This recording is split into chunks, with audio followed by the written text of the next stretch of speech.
Ya, assalamualaikum warahmatullahi wabarakatuh. Waalaikumsalam warahmatullahi wabarakatuh. Sebelumnya, selamat pagi, siang atau malam rekan-rekan yang menonton video ini. Mungkin sedang rebahan atau duduk-duduk santai dengan keluarga. Sebelumnya, puji dan puji syukur mari kita aturkan kehadirat Allah Subhanahu wa taala. Tanpa rahmat dan hidayahnya kita tidak bisa hadir dalam forum yang insya Allah mugi-mugi barokah. Kaping kalih salawat serta salam mari kita aturkan kehadirat Kanjeng Nabi Muhammad SAW yang kita nantikan syafaatnya di yaumul qiyamah. Terima kasih materi dan semua rekan-rekan yang bertugas. Sebelumnya mungkin perkenalan dulu. Di samping saya ada narasumber atau pemateri yang utama. Beliau namanya Sami Asy'ari. Beliau adalah alumni Pondok Safiyah dan pengasuh Pondok Ela As-Salam. Beliau juga alumni Ibnu PAJ Sumber Gempol juga. Rekan di sini saya perkenalkan rekan Miftah dari Lembaga Dakwah PAJ Sumber Gempol dan saya sendiri Yuldan Ahmad Afandi. Acara malam hari ini adalah Gayang Manfaat. Program ini dicetuskan oleh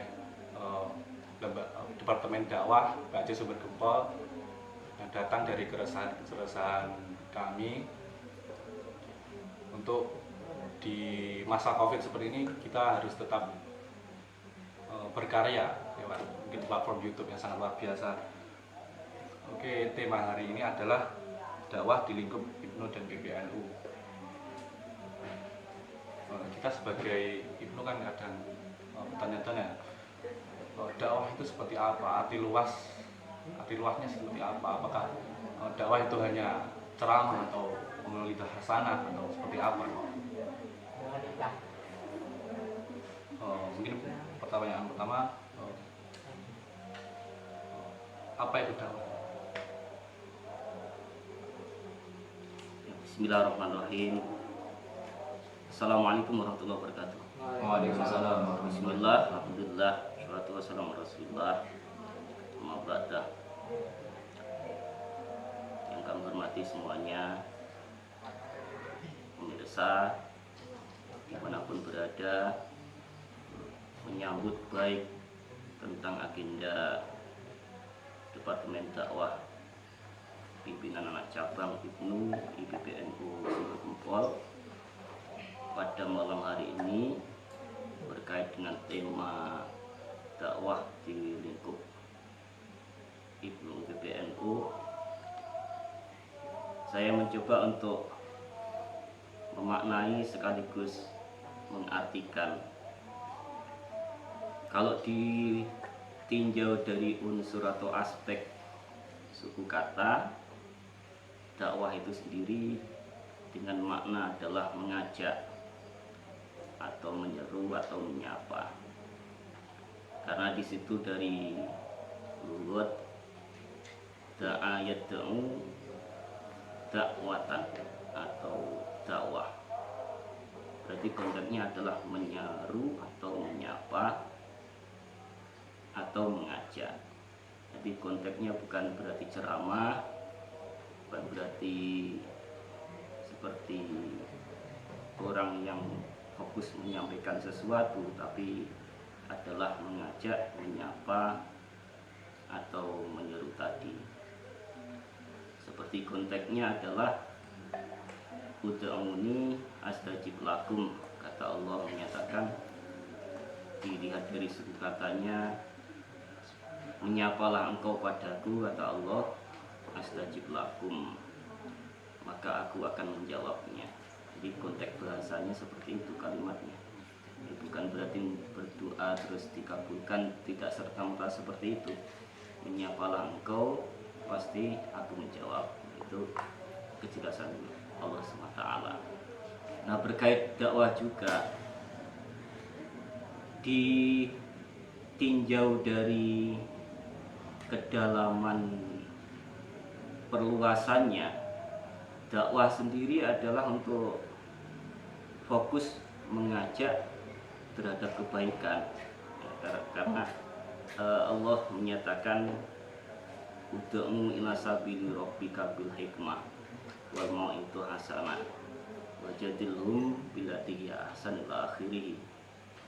Bahwasanya dakwah langkau, menyeru langkau ila sabili rabbika, pada jalan Tuhanmu. Nah, berarti fokusnya dakwah itu bertujuan adalah untuk ke Allah, menyeru ke jalan Allah. Itu pun dikuatkan dengan bil hikmah. Bil hikmah berarti dengan kebijaksanaan, bagaimanapun dengan cara yang bijak, bukan untuk secara keras atau memaksa atau karpe diri. Sekaligus juga itu simbolnya adalah Kanjeng Nabi. Kanjeng Nabi itu dalam ayat yang lain memastikan kepastiannya Allah, memastikan tentang keberadaan Kanjeng Nabi untuk umat.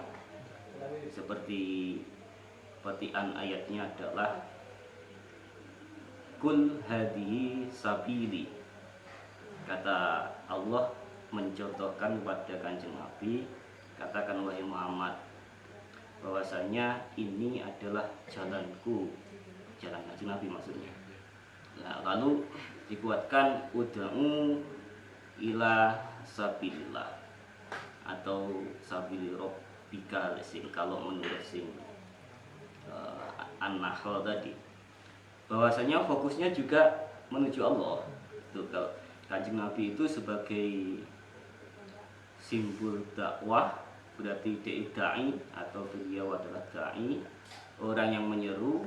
Fokusnya juga ke Allah kalau merujuk ke konteks dakwah itu sendiri. Sekaligus di situ dengan cara-cara yang sifatnya adalah bil khair, seperti wal takum minkum baiku yad'ullaha bil khairi. Saya agak sedikit lupa. Wal takum minkum, intinya adalah jadilah engkau sekalian, di antara kamu sekalian, menjadi berkonsep dakwah atau menyeru kepada jalan Allah dengan cara yang baik, atau yad'una bil khairi wa ya'muruna bil ma'ruf, kalau nggak salah ya. Itu intinya mengajak Allah untuk ke dalam konteks kebaikan. Kebaikan konteksnya khair, dan khair itu kebaikan yang fokusnya adalah memilih. Memilih itu artinya gini, kalau konteksnya dakwah, bagaimanapun caranya untuk menuju kebaikan ke arah Allah, memilih dengan apapun itu supaya menuju Allah. Kemudian dikuatkan wa ya'muruna bil ma'ruf, atau memerintahkanlah kamu sekalian tentang atau terhadap kebaikan. Kebaikan itu ma'ruf, yang dimaksud kebaikan juga. Tapi kalau konteks kata ma'ruf ini adalah kebaikan yang sudah jadi saling tahu di antara semuanya. Oh, ini baik, ini buruk, dan seterusnya. Itu yang disebut ma'ruf adalah kebaikan, tapi konteksnya sudah terpilih atau sudah jadi pengetahuan sesama kita untuk menyebut itu baik, ini tidak baik. Ya, ya seperti itu. Terus kemudian dikuatkan wa yanhauna 'anil munkar dan seterusnya. Ulaika humul muflihun. Kalau sudah menyeru dengan kebaikan, terus memerintahkan terhadap kebaikan juga ma'ruf, terus mencegah terhadap kemungkaran, dipastikan semua itu atau kamu sekalian sudah berada dalam konteks orang-orang yang berbahagia kalau sudah 3 unsur tadi. Berarti pada diri Kanjeng Nabi di situ sudah dijelaskan atau menjelaskan tentang beliau adalah dai yang pekerjaannya adalah dakwah gitu. Berarti kalau merunut temanya adalah dakwah di lingkup Ibnu PBNU, berarti secara figur entah itu kepengurusannya atau orang-orang dalam struktur Ibnu PBNU berarti harus jadi figur orang yang menyeru dengan dirinya, artinya dirinya sebagai pendakwah juga. Berarti gimana? Berarti dakwah itu juga bukan hanya perkataan tapi juga perbuatan. Iya seperti itu. Kalau Kanjeng Nabi itu disebut Al-Amin, bukan berarti disebut dulu terus beliau jadi Al-Amin, tapi dia memulai dulu orang yang dipercaya, jujur dan semacamnya sehingga sebutan itu muncul Al-Amin gitu maksudnya. Berarti kalau konteksnya dakwahnya Ibnu itu betul-betul terjadi dai atau menjadi orang yang dakwah, berarti harus menjadikan dirinya dulu seperti orang yang menyapa dan seterusnya, mengajak, menyeru. Itu secara otomatis akan tersebut dai dan pesan dakwahnya tersampaikan. Fokusnya adalah dimulai dari diri sendiri. Jadi dai itu bukan pelabelannya dirinya sendiri tapi pelabelannya orang-orang yang mendengarkan atau yang didakwai. Bukan melabelnya sendiri tapi pelabelannya itu datang dari orang-orang yang didakwai. Gini, kalau secara makna dai itu orang yang berdakwah kan. Dakwah tadi adalah konteks yang orang yang mengajak, menyeru, menyapa. Berarti secara garis besarnya kalau perbuatannya dakwah otomatis dai. Kalau di ruang IPBNU, kalau pengurusnya itu sudah melakukan dakwah, otomatis sudah dai, gitu maksudnya. Misalnya saya mengajak Mas Miftah, Iya. ayo sholat gitu tadi, saya juga termasuk dai secara konteks. Kan mengajak kebaikan juga. Kalau itu konteksnya perkataan itu memerintah. Oh gitu. Tapi kalau mengajak fokusnya dengan dirinya itu memulai dulu, baru engkau orang lain. Bukan cuma perkataan tapi juga perbuatan, melakukan dulu. Iya, memulai dulu engkau secara otomatis akan jadi figur atau tauladan sehingga bisa diikuti secara otomatis dai dan perbuatannya adalah dakwah, itu maksudnya. Nah gini Pak, Iya. ini pertanyaan ini untuk teman-teman yang masih awal di IPNU atau yang mau masuk di IPNU lah intinya. Seberapa pentingkah dakwah di lingkup organisasi IPNU PBNU? Mengapa harus ada departemen atau lembaga dakwah di IPNU? Seberapa pentingkah itu? Agar nanti teman-teman yang menonton atau rekan-rekan kita yang mungkin baru di IPNU bisa mengerti secara lebih gampangnya. Seberapa penting ya? Iya. Ya sangat penting. Kalau merujuknya ilmu itu terhadap Kanjeng Nabi tadi sudah diawali bahwasanya kul hadhihi sabili ad'u ilallah ila akhirih. Kanjeng Nabi itu sudah berkonsep sebagai dai, otomatis bagi yang mengikutinya tujuannya Allah ya. Iya. Artinya rumus muaranya terakhir itu Gusti Allah. Artinya sangat penting di Ibnu untuk menjadi dai-nya itu, mengajaknya itu dimulai dari diri sendirinya sangat penting. Karena rumus ilmu, kalau Ibnu itu adalah termasuk organisasi anak Nahdlatul Ulama, putra Nahdlatul Ulama, pelajar Nahdlatul Ulama. Ulama itu adalah warasatul anbiya, berarti merunut atau merujuk atau memakai simbol Kanjeng Nabi adalah sangat utama. Tidak bisa tidak, karena Ibnu, ulama, Kanjeng Nabi atau Ambiya kan jelas itu maksudnya.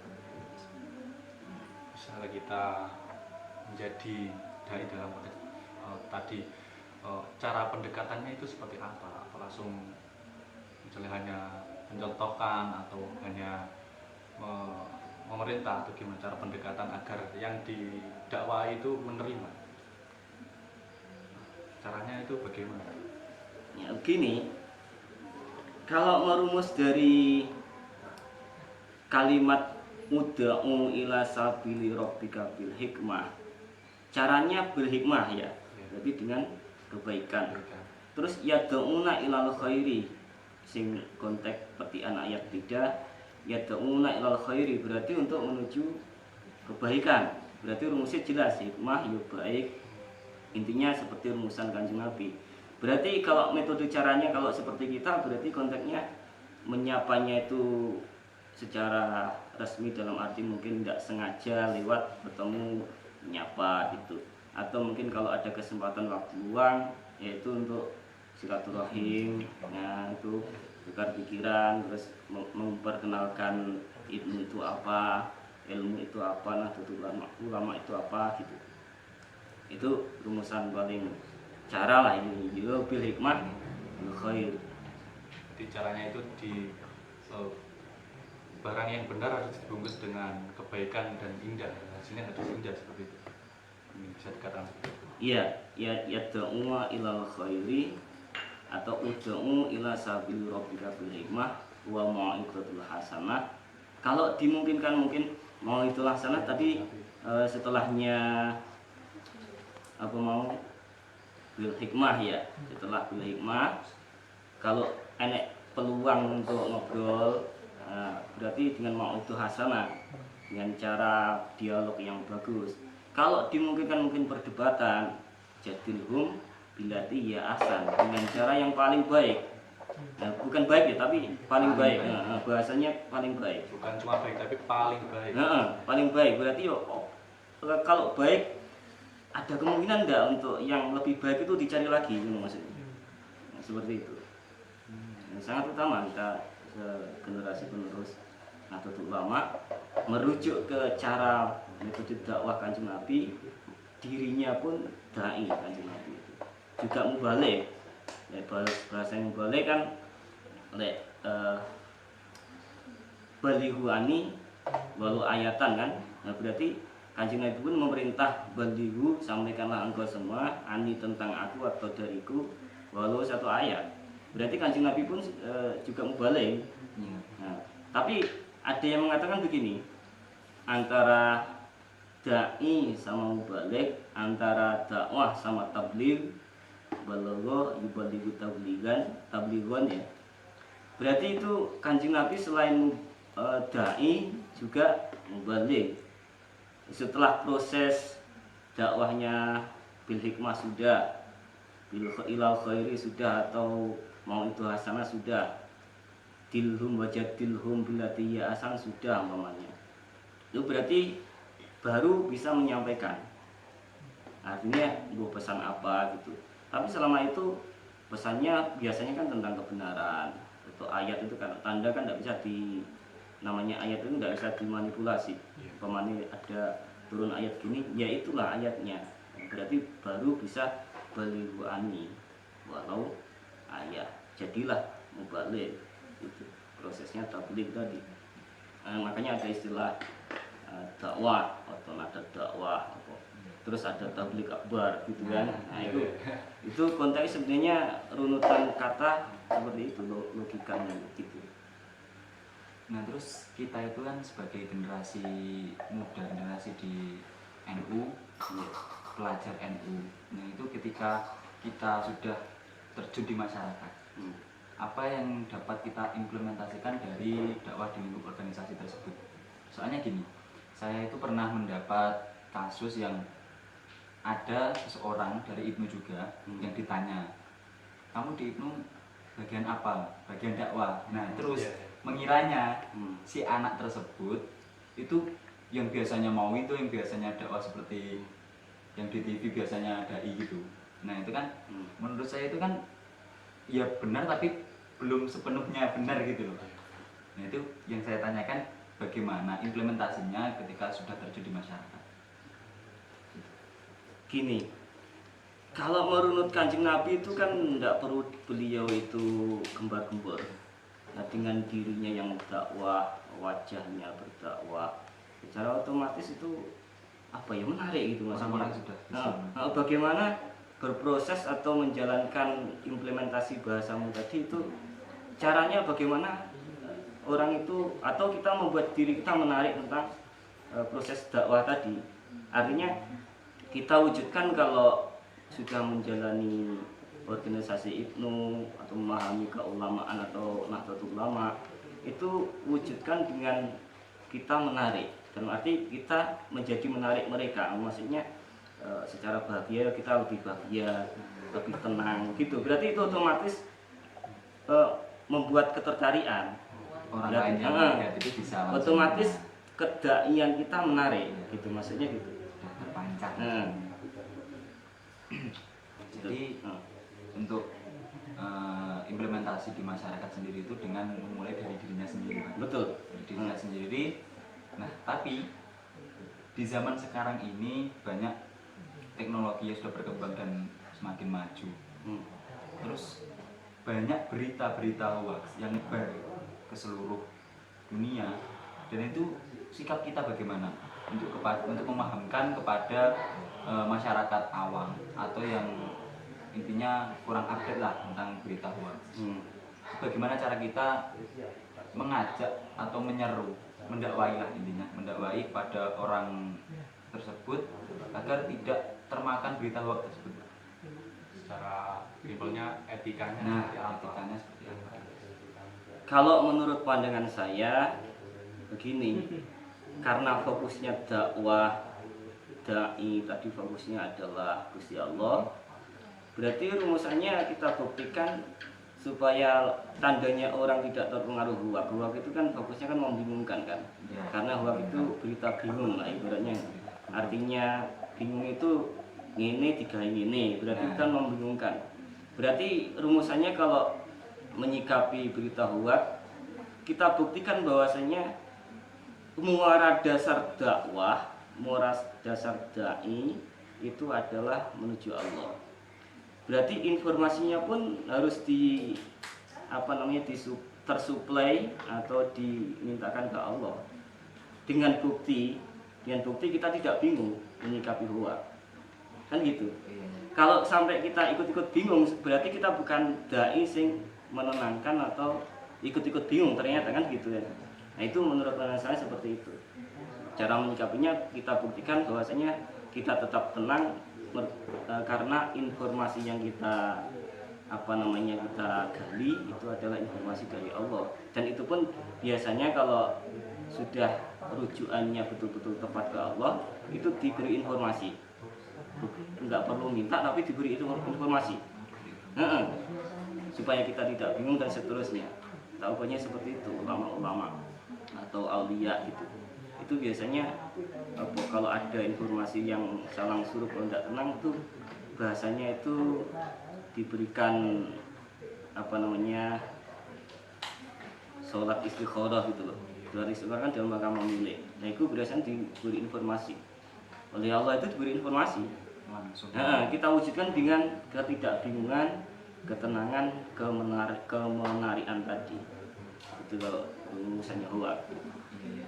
Kalau rumusannya itu cara kita sebagai milenial untuk etika bermedsos dalam berdakwah itu seperti apa?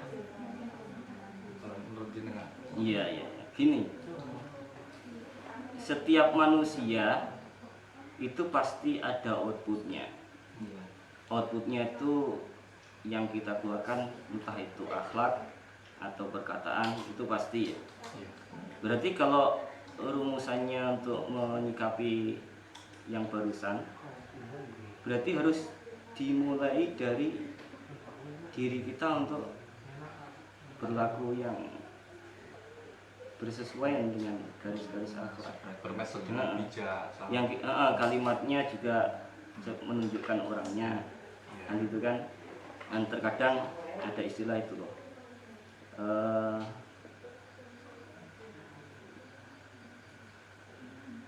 Jangan lihat siapa yang mengatakan, Lihat apanya. Lihat tapi apa yang dikatakan. undur makola wala tangdur mangkol, kan gitu kan. Itu berarti kalau bisa ya seperti Ibnu itu kan sebenarnya yang namanya anaknya ulama atau anaknya orang-orang alim, berarti kan tentunya nasabnya berilmu, berarti ya tunjukkan dengan ilmu, entah itu perkataannya, perbuatannya, seperti itu. Itu kalau menurut pandangan saya seperti itu. Jadi tadi itu penggunaan medsos di zaman sekarang dengan bijak itu kan tadi Pak. Iya. Terus ya, kadang itu kan gini Pak, kadang seseorang itu malu atau nggak berani mengeluarkan statementnya karena dia ragu atas dasar yang dimilikinya itu. Dasarnya dia ragu karena belum tentu dasarnya itu yang dia baca itu benar, nah gitu loh. Maksudnya yang dimaksud rekan Daniel tadi mungkin malu Dan apa Daniel? Wildan. Kalau di sekolah atau kampus biasanya Wildan, Pak. Kalau di Gitu rumah ya. atau lingkup pertemanan dia Daniel. Saya kira salah sebut. Namanya banyak Pak. Iya. Wildan di rumah saya itu ada banyak, Pak. Iya. Nah itu Iya. bagaimana caranya biar memperkuat dasar itu, apakah dengan ngaji atau memperbanyak ilmu tadi?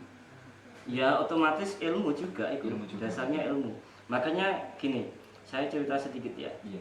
Ketika Kanjeng Nabi menobatkan Sayyidina Ali, kan Kanjeng Nabi kan bilang gini, ana madinatul ilmi wa aliyun babuha. Sayyidina Ali atau Gusti Sayyidina Ali itu dinobatkan pintunya Pintunya atau ilmu. gerbangnya ilmu, regolnya ilmu lah.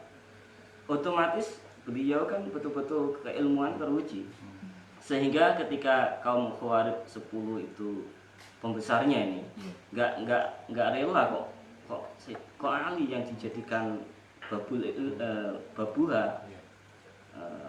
sedangkan kaum Khawarij itu terkenal juga pembesar. Ternyata diujilah Sayyidina Ali.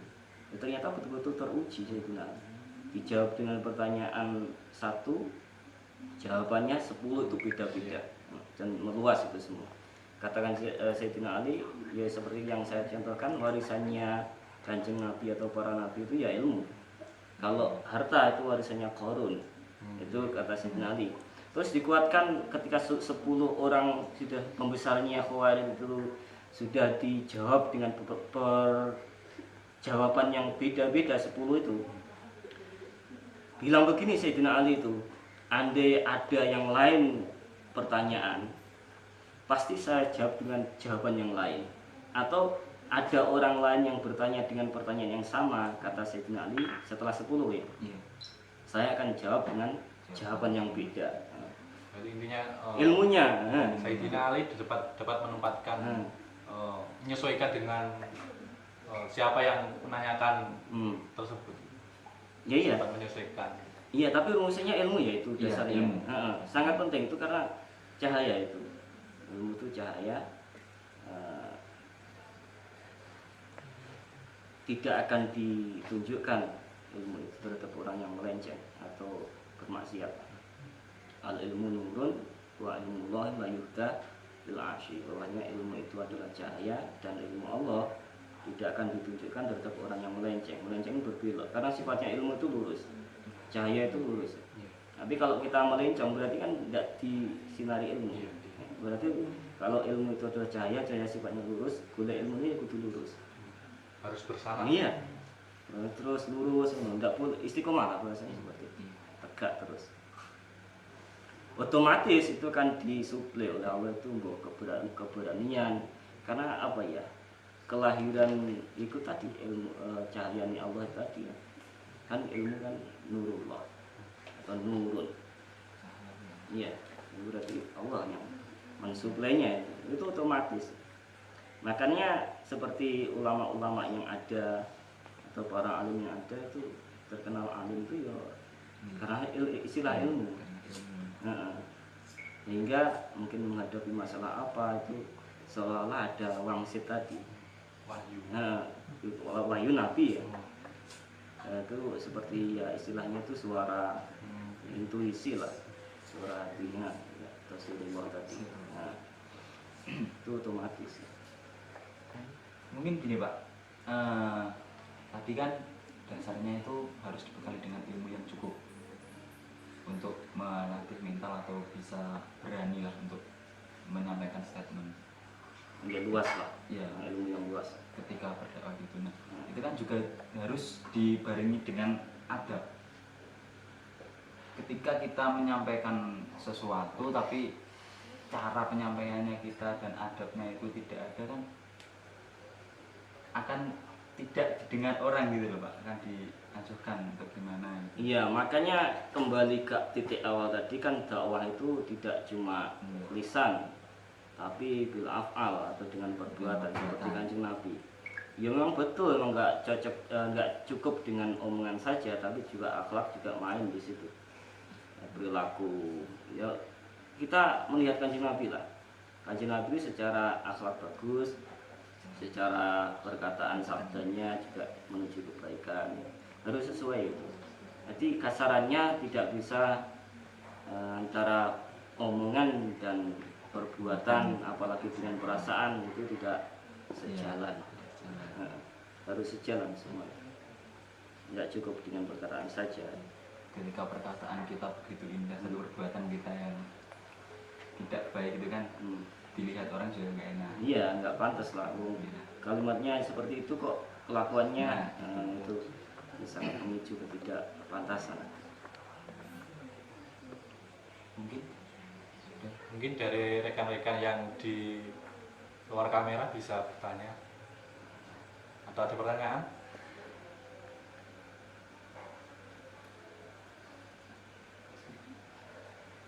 Oke, kita tunggu dulu.